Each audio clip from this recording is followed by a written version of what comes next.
So, mapagpalang gabi po sa ating lahat. Ako po si Aaron Steven R. Aquino and muli, welcome po ulit sa ating 365 Daily Devotions with Pastor Russell Ocampo.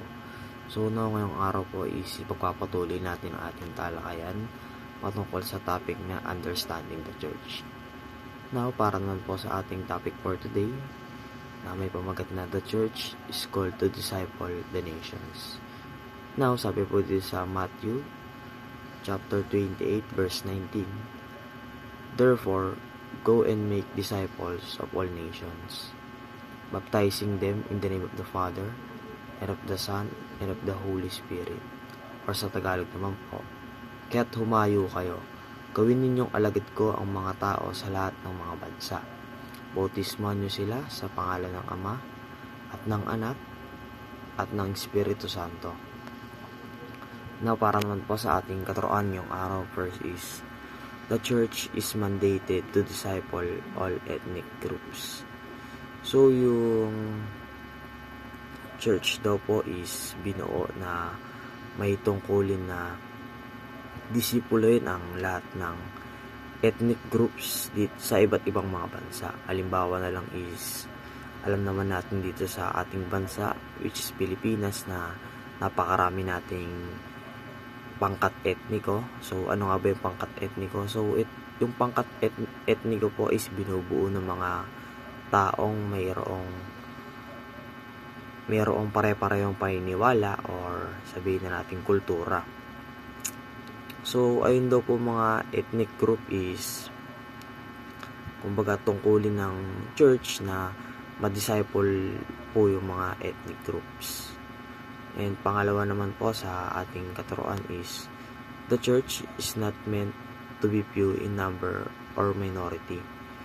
So, yung church daw po is, ang mission po nito dapat is makapag-disciple ng marami at hindi lang kakaunti. Halimbawa na lang is, per ethnic group, sinasabi po dito sa ating teaching na hindi daw po dapat kakaunti yung ma-disciple doon sa isang ethnic group na yon. Dapat po is kumbaga mas lamang minority po.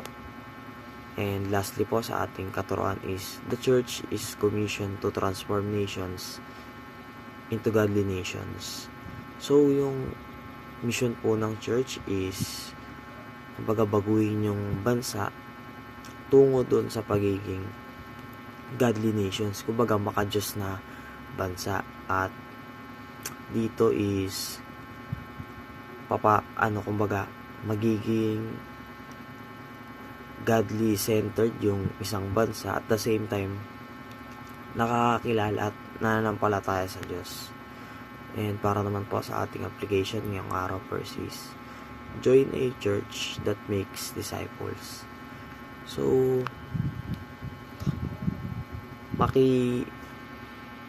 sali po tayo sa mga churches na nagpapaluganap or nagdi-disciple ng mga member.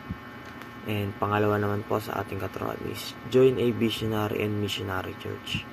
So, sumali po tayo sa mga churches na merong vision and mission na mag-grow yung bawat member, at the same time yung mission ng church na yun is lalo pang dumami yung mga taong nakakilala syempre kay Jesus Christ. And lastly po sa ating application ngayong araw is, join a church that teaches transformation.